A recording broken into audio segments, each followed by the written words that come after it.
আমরা এখন আছি সাগরিকা প্রপার্টি ডায়মন্ড হারবারে। তো এদের দুটো পোর্শন আছে, একটা ওল্ড একটা নিউ। আমরা নিউ পোর্শনটাতে আছি।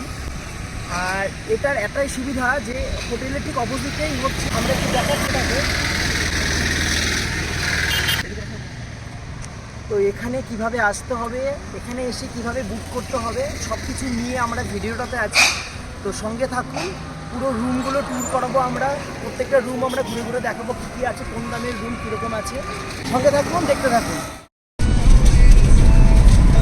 8:30 বাজে আমরা বেরিয়ে পড়েছি ডায়মন্ড হারবারের উদ্দেশ্যে। আমার সঙ্গে আছে আমার মাসি আর আমার মা আছে সঙ্গে। আমরা আমাদের যাত্রা শুরু করেছিলাম গড়িয়া থেকে। মাসি এসেছিল এয়ারপোর্ট 1 নম্বর থেকে। গড়িয়া থেকে আমাদের ডায়মন্ড হারবার পৌঁছাতে সময় লেগেছিল 1.5 ঘন্টার মতো, যেটা আমরা কাটিয়েছিলাম সুন্দর প্রাকৃতিক দৃশ্য দেখতে দেখতে। এই সাগরিকা ট্যুরিজম প্রপার্টির চেক ইন 11টার সময়। আমরা কিছুটা আগে পৌঁছেছিলাম। আমরা সময় কাটাতে একটু নদীর পাড়ে চলে এসেছিলাম। এই সাগরিকা ট্যুরিজম প্রপার্টির ঠিক অপোজিটেই দুটো জলখাবারের দোকান আছে। নদীর হাওয়া খেতে খেতে যেখানে ঘুগনি, চা, ডিম টোস্ট, মামলেট, নানা রকম খাবার পেয়ে যাবেন। বিকেলের পর থেকেই এই রাস্তার দুপাশটা সেজে ওঠে সুন্দর সুন্দর খাবারের দোকান দিয়ে। তখন এখানে প্রচুর ভিড় হয়, প্রচুর মানুষ এখানে আসে নদীর হাওয়া খেতে। চলুন এবার আমরা জেনে নিই সাগরিকা ট্যুরিজম প্রপার্টির রুম কিভাবে বুক করতে হয়, এখানকার রুমের চার্জেস কী আছে আর রুমগুলো কেমন। রুম বুকিংয়ের জন্য অনলাইন অফলাইন দুটো ব্যবস্থাই চালু আছে। তবে আমার মতে অনলাইনে বুক করে রাখাটাই সবার থেকে ভালো, তাহলে একটা নিশ্চিন্তে থাকা যায়। আপনি অনলাইন অফলাইন যেটাতেই করুন না কেন, আপনাকে প্রথমে কিন্তু এদের রুম ফেয়ারটা নিয়ে নেবে। এদের যে জিএসটি আছে, জিএসটিটা কিন্তু পরে কাটা হবে। আর রুম যদি সিনিয়র সিটিজেন দিয়ে বুক করতে পারেন তাহলে আবার ডিসকাউন্টও পাবেন। এই প্রপার্টির দুটো পোর্শন আছে, একটা ওল্ড একটা নিউ। আমরা এখন ওল্ডে আছি। এটা হলো এসি ডিলাক্স রুম, যার প্রাইস হলো 2800 টাকা। ঘরটা কিন্তু বেশ স্পেসিয়াস আর কিন্তু খুব সুন্দর। ঢুকে একটা মিরর ডান দিকে, তারপরে একটা আলমারি, একটা কিং সাইজের বেড, বাদিকে টয়লেটটা রয়েছে। টয়লেটটাও বেশ সুন্দর সাজানো গোছানো, গিজারও রয়েছে এর মধ্যে। এই সাগরিকা ট্যুরিজম প্রপার্টির প্রত্যেকটা রুমই কিন্তু খুবই ওয়েল মেনটেন্ড। এরপরে একটু বেরোলেই বাদিকে একটা বসার সিটিং প্লেস আছে, আর তার সামনেই রয়েছে একটা ব্যালকনি, যেখানে রাত্রেবেলা এসে দাঁড়ালে দারুণ একটা সুন্দর অভিজ্ঞতা হবে। ওল্ড পোর্শন বা রাইট উইংসের এই রুমটি হলো 2800 টাকা। এর অপোজিটে যে রুমটি আছে, যেটা ব্যাক ফেসিং, সেটার দাম হয়তো 200 টাকা কম। আর এদের দুটো ফ্লোর আছে, একটা হলো ফার্স্ট ফ্লোর, একটা গ্রাউন্ড ফ্লোর। গ্রাউন্ড ফ্লোরের দাম হয়তো 100 টাকা কিংবা 200 টাকা কম। এরকমই কিন্তু এদের হেরফের থাকে। এটা হলো রাইট উইংস থেকে লেফট উইংসে যাওয়ার রাস্তাটা, যেটা কিন্তু বেশ সুন্দর। দিনের বেলায়, রাত্রেবেলা লাইটিং এফেক্টটাও কিন্তু আরও সুন্দর। যদিও রাইট উইংস আর লেফট উইংসে আলাদা আলাদা লিফট কিন্তু আছে, যেখান থেকে আপনি এতটা না ঘুরেও ডিরেক্টলি ওপর থেকে নিচে নামতে পারবেন। তবে আমি সবসময় বলবো, আপনি যদি এখানে রুম নেন তাহলে কিন্তু রিভার ফেসিংটাই নেবেন। লেফট উইংসের সমস্ত রুমই কিন্তু রিভার ফেসিং। তবে গ্রাউন্ড ফ্লোরে গাছগাছালির জন্য একটু ভিশানে একটুখানি বাধা আসতে পারে নদীর। তবে এই ফার্স্ট ফ্লোরের এই রুমটার প্রাইস হলো 3200 টাকা। আর ঠিক নিচের যে রুমটা আছে, সেই রুমটা একই রুম, একই সেট আপ, সেটার ভাড়া হয়েছে 3100 টাকা। আমার এই ফার্স্ট ফ্লোরের এই রুমগুলি বেশি পছন্দ হলো, কিন্তু এই রুমটার সামনে একটা গাছ ছিল, তাই আমি বললাম ভিশানে একটুখানি সমস্যা হবে, আমাকে এমন একটা রুম দিন যাতে ঘর থেকে নদীটা খুব পরিষ্কার দেখা যায়। এই রুমগুলো ছাড়া আর এখানে দুটো সুইট আছে, একটা রাইট উইংসে যেটার দাম 3700 টাকা, আর একটা লেফট উইংসে যেটা হয়েছে 4700 টাকা। আমাদের রুম দিয়ে দিয়েছে, আমরা আমাদের রুমে ঢুকে গেছি। আমাদের রুমটা দেখুন কত সুন্দর রুমটা। এই যে ব্যালকনিটা আমরা পেয়েছি, এখান থেকে বাইরের দিকে তাকিয়ে থাকলেই পুরো দিনটা কেটে যায়, এত সুন্দর। কি অপূর্ব লাগছে দেখতে।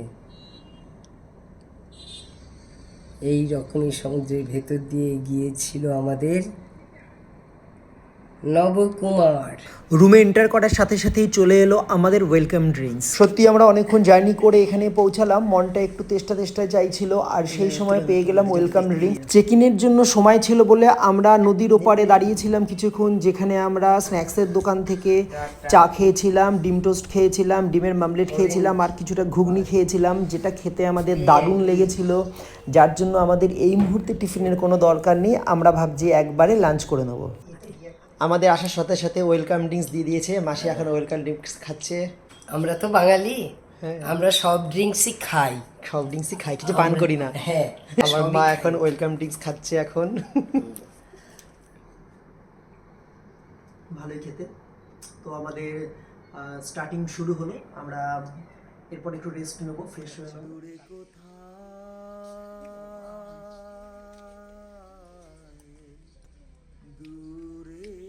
দেখা জাহাজ যাচ্ছে মা। দেখলাম তো। আমরা ফ্রেশ হয়ে নিচে নেমে গেছি লাঞ্চের জন্য। তবে আপনি লাঞ্চটা কিন্তু আপনার রুমেও অর্ডার দিতে পারেন, সেক্ষেত্রে কোনো সমস্যা নেই। তবে আমরা নিচে এলাম এই জন্য, কারণ আমরা খাওয়া দাওয়ার পরে একটু বাইরে একটু হাঁটবো, একটু দেখবো বাইরেটা। আর দেখুন এই ভেতরটা কত সুন্দর। তো এই যে খাওয়ার জায়গাটা, এখানে কিন্তু আপনারা এসে বাইরে থেকে এসে কিন্তু এখানে খেতে পারেন। খাওয়ার জন্য যেখানে থাকতে হবে তার কোনো মানে নেই। আপনি যদি ডায়মন্ড হারবারে ঘুরতে আসেন তো ঘুরতে এসে এখানে এসে খেতে পারবেন। তবে এখানকার খাবারের কোয়ালিটি, খাবারের দাম মোটামুটি রিজনেবলই আছে। আর এখানে বিশেষ করে বিকেলে একটা ফিশ ফ্রাই পাওয়া যায়, যেটা কিন্তু এখানকার খুবই ফেমাস। আমরা থালি অর্ডার দিয়েছিলাম, থালি আমাদের সুন্দর করে সাজিয়ে দিয়ে গেছে। দেখুন এখানে কি কি আছে, প্রত্যেকটা খাবারই কিন্তু খুব সুন্দর। তবে একটা জিনিস বলার, যেটা হলো যে এখানে যেটুকুনি রাইস আপনাকে দিয়েছে এটুকুই আপনার প্রাপ্য। এরপরে যদি আপনার যদি লাগে, অবশ্যই লাগবে, এইটুকুনি তো হয়তো আপনার নাও হতে পারে, তাহলে কিন্তু পরেরটা এক্সট্রা টাকা আপনাকে পে করতে হবে। ভিডিও তোলা হচ্ছিল না বলে আমরা সবাই খাবারটা সামনে নিয়ে বসেছিলাম, বাট আমাদের সবার খিদে পেয়ে গেছিলো। আর আমরা বেশিক্ষণ ওয়েট করবো না, এবার কিন্তু আমরা সবাই খেতে শুরু করে দেবো। তো আমাদের খাওয়া দাওয়া শুরু হলো। লাঞ্চ করতে এসে একজনের সঙ্গে দেখা হয়ে গেল। সুন্দরবনের যে ওয়েস্ট বেঙ্গল ট্যুরিজমের যে প্রপার্টি আছে সেখানে আমি দুবার গেছিলাম, তো সেখানকার একজন স্টাফের সঙ্গে পরিচয় ছিল, তাকে এখানে দেখলাম। খাওয়া দাওয়া শেষ করে আমরা একটু ঘুরতে বেরোলাম। এখানে সামনে কিছুটা হেঁটেই মুক্তাঙ্গন বলে একটি জায়গা আছে। জায়গাটা পাঁচিল দিয়ে ঘেরা, সুন্দর করে সাজানো একটি জায়গা, বসার প্রচুর জায়গা আছে। একধারে রবীন্দ্রনাথের একটি বড় মূর্তি আছে। আমরা সবাই গিয়ে সেখানে সুন্দর করে ফটো তুলেছিলাম। আর এই যে বসার জায়গাগুলো আছে, এখান থেকে নদীটা অনেকটা দূর অবধি দেখা যায়, নদীর হাওয়া আসে, এখানে প্রচুর পরিমাণে লোক এখানে এসে বসে আড্ডা মারে। তো জায়গাটা কিন্তু অপূর্ব সময় কাটানোর জন্য, বিশেষ করে বিকেল থেকে কিন্তু এখানে খুব ভিড় হয়, বসার জায়গাটা পাওয়া যায় না। নদীর উপর দিয়ে যখন নৌকা যায়, লঞ্চ যায়, জাহাজ যায়, তখন এখানে বসে বসে দেখতে কিন্তু চমৎকার লাগে। ওই দূরে যে বাঁকের জায়গাটা দেখা যাচ্ছে, ওখানে কেল্লা বলে একটা জায়গা আছে, যদিও কেল্লাটা এখন জলের তলায় চলে গেছে। তো আমরা অত দূর হেঁটে গেলাম না কেল্লা অবধি, আমরা এই মুক্তাঙ্গন থেকে আবার রিটার্ন করছি। আমরা আবার ওয়েস্ট বেঙ্গল ট্যুরিজমের প্রপার্টির দিকে এগিয়ে যাচ্ছি। আমরা সাগরিকায় ঢোকার আগেই জাস্ট একটা ডাবওয়ালাকে দেখলাম, যেখানে বেশ বড় বড় ডাব ছিল। তো এত সুন্দর ডাব দেখে আমাদের ইচ্ছে হলো ডাব খেতে। তো আমরা সবাই মিলে একটা করে ডাব খেলাম। এই ডায়মন্ড হারবারে ঘুরতে যাওয়ার জন্য কিন্তু জায়গাটা কিন্তু খুব বেশি নয়, অল্প একটু জায়গা, কিন্তু এই যে এত কিছু রয়েছে, এই সব কিছু করতে গিয়ে কিন্তু একটা সময়ের দরকার হয়। আমাদের আসার পর থেকে ফ্রেশ হয়ে খাওয়া দাওয়া করে এটুকু ঘুরতে ঘুরতেই যেন বিকেল হয়ে গেল। এরপরে আমরা ঘরে গিয়ে ড্রেস চেঞ্জ করে আমরা আবার বেরিয়ে পড়লাম বিকেলে ঘোরার জন্য, নাহলে কিছুক্ষণ পরে আবার সন্ধ্যা হয়ে যাবে। তো আমরা সবাই মিলে বেরিয়ে পড়লাম, হাঁটতে হাঁটতে একটু এগিয়ে গেলাম স্টেশনের দিকে। স্টেশন অবধি অতটা যায়নি, ফেরিঘাট অবধি আমরা গেছিলাম। তো পুরো জায়গাটা কিন্তু বিকেলবেলা আগেই বলেছিলাম, প্রচুর দোকান বসে, খুব সুন্দর সেজে ওঠে, সমস্ত লোকরা এখানে এসে পুরো ভিড় করে এই নদীর পাড় দিয়ে, সবাই ফটো তোলা, রিল বানানো, ছবি তোলা, আড্ডা মারা, গল্প করার জন্য দারুণ একটা জায়গা। আপনি যদি কোথাও নাও থাকেন, এখানে আড্ডা মারার জন্য কিন্তু একবার এখানে যেতে পারেন। 2-3 ঘন্টার জন্য এখানে সময় কাটানোর জন্য দারুণ একটা জায়গা। দেখতে দেখতে সন্ধ্যা হয়ে যাচ্ছে, মনটা খারাপ হয়ে যাচ্ছে। রাত পোহালেই পরের দিন কিন্তু আমাদের আবার বাড়ি ফিরতে হবে। যাই হোক, এখনও অনেকটা সময় বাকি আছে। যতক্ষণ সন্ধ্যা হয় আমরা আছি বাইরে, সন্ধ্যা হলে আমরা ভেতরে চলে যাব। এই যে জেটিটা দেখছেন, এখান থেকে কিন্তু ওপারে হলদিয়া আছে, হলদিয়া যাওয়া যায়। আমি যখন ছোট ছিলাম, তো তখন আমরা যখন আসতাম বাবার সাথে ঘুরতে এই জায়গাটাতে, আমরা কিন্তু লঞ্চে করে ওপারে যেতাম, আবার ওপার থেকে পরের লঞ্চে আবার ফেরত চলে আসতাম। যাই হোক, দেখতে দেখতে এখন অনেকটা সন্ধ্যা হয়ে গেছে। এবার আমাদের হোটেলে ফিরতে হবে, কারণ আমাদের কিন্তু সেই ফিশ ফ্রাইটা খেতে হবে। বাস বাইরের পর্ব সব চুকিয়ে আমরা ভেতরে ঢুকে পড়েছি পাখাপাখিভাবে। এখন আমরা ডাইনিং টেবিলে বসে আছি, আমরা অপেক্ষা করছি ফিশ ফ্রাইয়ের। আমাদের অর্ডার দেওয়া হয়ে গেছে, কিছুক্ষণের মধ্যেই চলে এলো আমাদের হাতে ফিশ ফ্রাই। এই ফিশ ফ্রাই কিন্তু এখানকার একটা খুব জনপ্রিয় একটা জিনিস। বাইরে থেকে লোক এই ফিশ ফ্রাই খাওয়ার জন্য সাগরিকা হোটেলে সন্ধ্যাবেলা ভিড় করে। তো আপনি যদি কখনো যান, এটা কিন্তু একদম মিস করবেন না। কিংবা কখনো যদি এখানে নাও থাকেন, যদি কখনো যদি ডায়মন্ড হারবারে যান, তাহলে কিন্তু এই ফিশ ফ্রাই খেতে কিন্তু অবশ্যই একবার ঢুকবেন সাগরিকা হোটেলে সন্ধ্যাবেলায়। আর অবশ্যই আমাকে কমেন্ট করে জানাবেন এখানকার ফিশ ফ্রাই আপনার কেমন লাগলো। আমার কিন্তু দারুণ লেগেছিল। রুমে ঢুকে জানলার পাশে বসে 3 জনে মিলে আমরা খুব আড্ডা দিলাম, গল্প করলাম। তারপরে রাতের ডিনারের অর্ডার দিয়ে দিলাম। আমরা ফ্রাইড রাইস অর্ডার দিয়েছিলাম, ডিম কষা অর্ডার দিয়েছিলাম, বেগুন ভাজা অর্ডার দিয়েছিলাম, আর রুটি অর্ডার দিয়েছিলাম। রাতের খাবারটা আমরা আর বাইরে গিয়ে খাইনি, আমরা রুমেই অর্ডার দিয়েছিলাম। আমাদের রুমেই খাবারটা চলে এসেছিলো। নদী দেখতে দেখতে খুশ মেজেছে, গল্প করতে করতে আমরা ডিনারটা কমপ্লিট করে ফেললাম। অনেক রাত অবধি আমরা গল্প করছিলাম, সময়টাকে আমরা তিনজনে মিলে খুব এনজয় করেছিলাম। বাস এই গেল আমাদের পুরো একটা দিন ডায়মন্ড হারবারের সাগরিকা হোটেল ট্যুরিজম প্রপার্টিতে। আমাদের তো দারুণ লেগেছিল। ভিডিওটা আপনার কেমন লাগলো, কতটা ইনফরমেটিভ লাগলো, আপনার কতটা হেল্পফুল হলো, এটা অবশ্যই কমেন্টে জানাবেন। আর আপনি যদি এখানে যেতে চান, যাদের সঙ্গে যাবেন ভাবছেন, তাদেরকে অবশ্যই ভিডিওটা শেয়ার করে দেবেন। আর তার আগে এই ভিডিওটিকে একটি লাইক করে পাশে থাকবেন।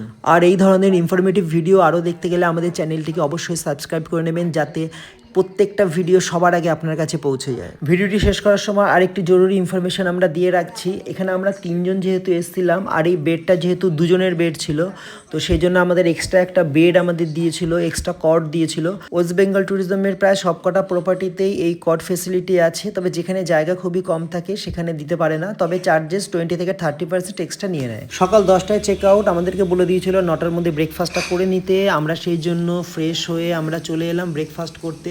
আমাদের ব্রেকফাস্টে ছিল গরম গরম ফুলকো লুচি, আলুর দম, ডিমের মামলেট, কলা আর মিষ্টি, আর সঙ্গে চা কিংবা কফি, যেটা আপনার পছন্দ। চেক ইন করার সাথে সাথে ওয়েলকাম ড্রিঙ্কসটা যেরকম ফ্রি ছিল, কমপ্লিমেন্টারি ছিল। এই পরের দিনকার সকালবেলা যাওয়ার আগে এই ব্রেকফাস্টটাও কিন্তু কমপ্লিমেন্টারি, পুরোপুরি ফ্রি। আর এটার কোয়ান্টিটিটা এতটাই বেশি যে খেয়ে দেয়া নড়ার উপায় থাকে না। লাঞ্চের পর এবার চেক আউট। আমাদের সমস্ত যে বিলগুলো ছিল সমস্ত হিসাব করে আমরা পেমেন্ট করে আমরা বেরিয়ে পড়লাম আমাদের বাড়ির পথে। খুব সুন্দর একটা সময় কাটালাম সবাই মিলে। আমাদের ইচ্ছা রইল আবার যদি কখনো হাতে সময় পেয়ে যাই আবার চলে আসবো এরকম মিষ্টি সময় কাটাতে। তাহলে আজকের মতো এটুকুনি। সবাই খুব ভালো থাকবেন। Tata, bye bye.